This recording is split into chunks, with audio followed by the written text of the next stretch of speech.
अस्सलाम वालेकुम व्यूअर्स, आप सबको खुशामदीद मेरे चैनल आसान ज़िंदगी में। मुझे यकीन है आप सब अपने घर में खुशबाश होंगे, साथ खैरियत के साथ होंगे और मुझे भी अपनी दुआओं में याद रखा करें। आज जो मैं रेसिपी बना रही हूँ, आपने उसका टाइटल तो देख लिया होगा कि मैं क्या बना रही हूँ। अच्छा जी, मैं उसकी हर चीज़ आपको स्टेप बाय स्टेप बताऊँगी, तो आप मेरी पूरी वीडियो देखिएगा, स्किप मत कीजिएगा ताकि आपको पता चले मैंने ये हलीम कैसे बनाया। तो सबसे पहले हम इसके लिए लेंगे दालें, अनाज हमें चाहिए।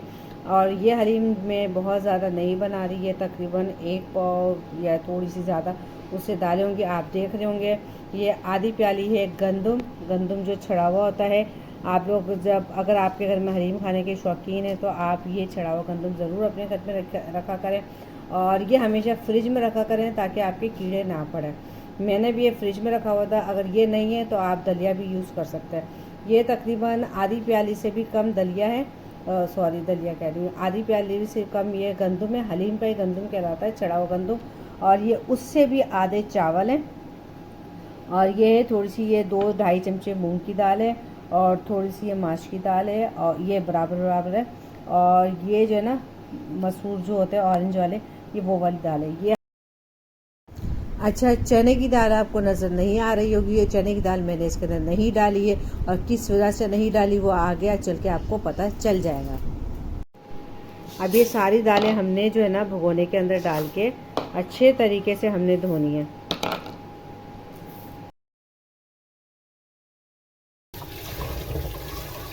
अब मैं इनको 3 से 4 बार अच्छे तरीके से ऐसे रगड़ रगड़ के धो लूँगी क्योंकि मौसम अभी ऐसा है कि अक्सर दालों में कीड़े वीड़े भी पड़ जाते हैं, तो जो भी इनका गंद होगा, जो भी इनमें मिट्टी होगी, वो सब निकल जाएगी अच्छे तरीके से।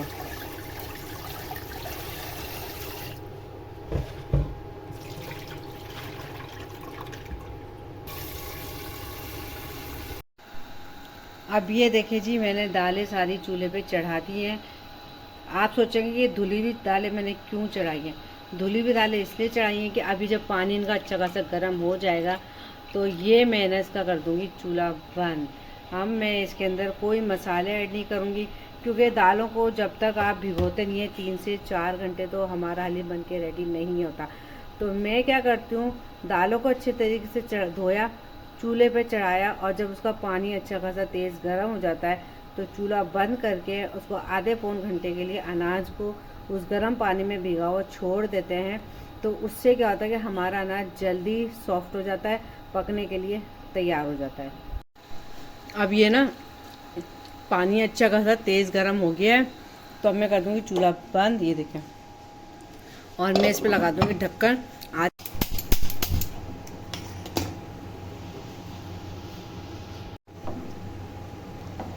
अच्छा, पानी देखिए मैंने बहुत ज़्यादा डाला है क्योंकि दालें एक प्याली दालें हैं तो मैंने ये तकरीबन 2 किलो पानी डाला है इसके अंदर, क्योंकि दालें पक के ऊपर आ जाएंगी। मैं आपको चेक भी करवा देती हूँ।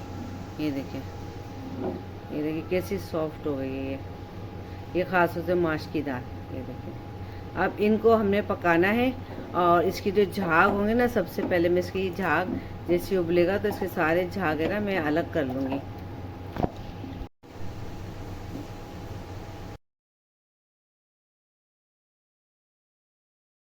अब ये देखिए तकरीबन तो झाग मैंने हटा दिया। अब तो ये झाग आते रहते, थोड़े बहुत तो चल जाएंगे, मैंने हटा दिए हैं। अब मैं इसके अंदर मसाले बहुत कम डालूंगी। 1 चमचा मैं इसके अंदर डालूंगी पिसी हुई हल्दी और 1 चमचा मैं अभी डालूंगी इसके अंदर 1 चमचा ये देखिए नमक और थोड़ी सी डाल रही हूँ मैं इसमें लाल मिर्च। और अब मैं इसमें कोई भी मसाले नहीं डालूंगी, बस ये मसाले हम इसके अंदर डालेंगे कि हमारी जो दालें हैं अच्छे तरीके से पक जाए। अब ये देखिए दालें हमारी पक के बिल्कुल रेडी हो गई है। ये तकरीबन आधा घंटा पकी है। अब हमें इन दालों को इतना ठंडा करना है कि हमारी जो जूसर मशीन है जिससे भी हम ब्लेंड करेंगे वो उसको बर्दाश्त कर सके। चलिए,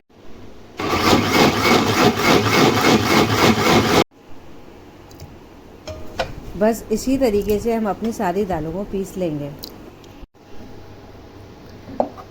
अब ये देखिए जी, दालें मैंने सारी पीस ली है, किस कदर ज़बरदस्त सी हमारी दालें पीसी।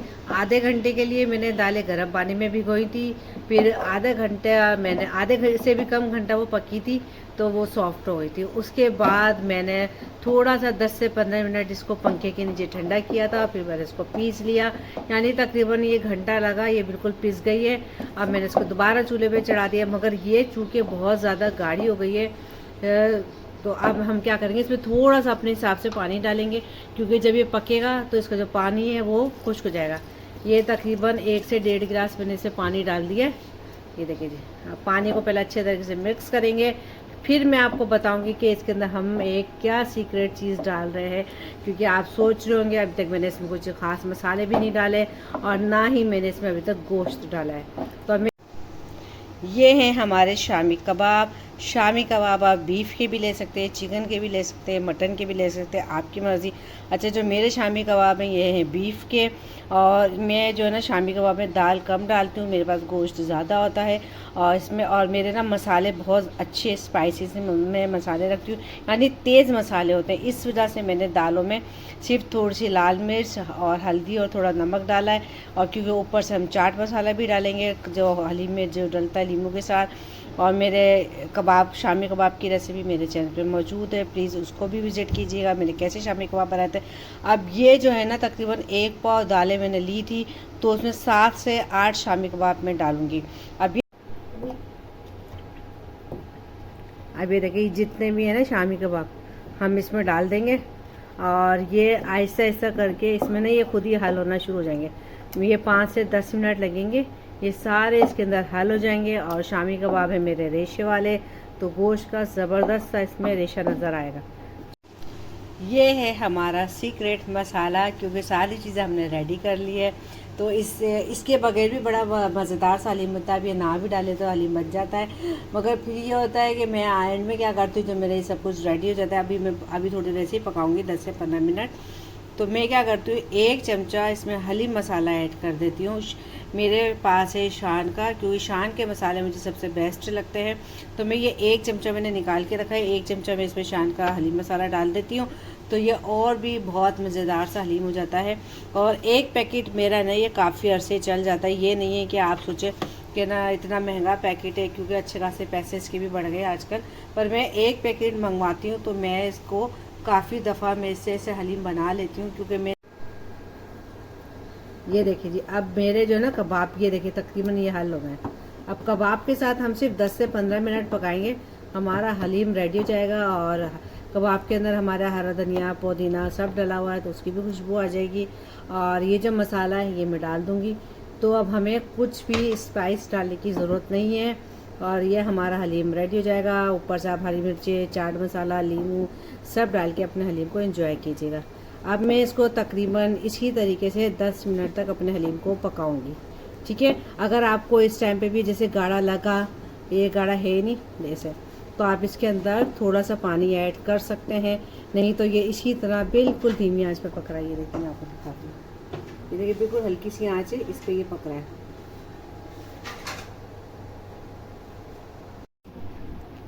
अब ये देखिए हलीम हमारा फुल रेडी हो गया है। अब आपको देखे नज़र आ रहा है ना, गोश्त का रेशा वगैरह सब कुछ ज़बरदस्त सा ही हमारा तैयार हुआ। अब बस इस पर हमें डालना है बघार, क्योंकि इसमें ऑयल वगैरह आपने देखा था, मैंने कुछ भी ऐड नहीं किया था। अब ये है मेरा, एक मैंने प्याज काटा है, चले जी, बघार हमारा रेडी हो गया। अब हम इसके साथ अपना बघार डालेंगे। अच्छा, इसको फ़ौरन हमें मिलाना है कि हमारा तेल इसके अंदर हलीम में अच्छे तरीके से मिक्स हो जाए।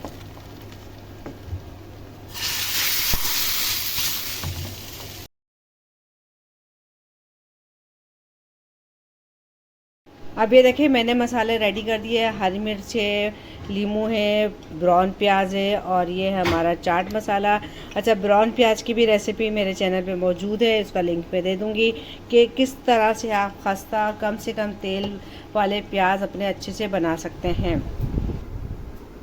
चले जी, देखिए हलीम हमारा बिल्कुल रेडी हो गया है। हलीम को देख के कोई भी नहीं कह सकता कि ये हमने कबाब से हलीम बनाया है। बहुत मज़ेदार सा हलीम तैयार हुआ है। मुझे यकीन है आपको मेरी आज की रेसिपी ज़रूर पसंद आई होगी। अगर पसंद आए तो इसको घर पे ज़रूर ट्राई कीजिएगा और मुझे फीडबैक भी दीजिएगा कि आपको ये हलीम कैसा लगा। अगर आपको मेरी हलीम की रेसिपी पसंद आई है तो इसको लाइक करें, शेयर करें, कोई अच्छा सा कमेंट कर दें और अगर आप मेरे चैनल पर नए हैं तो प्लीज़ इसको सब्सक्राइब कर दें। आइंदा मिलेंगे। अल्लाह हाफिज़।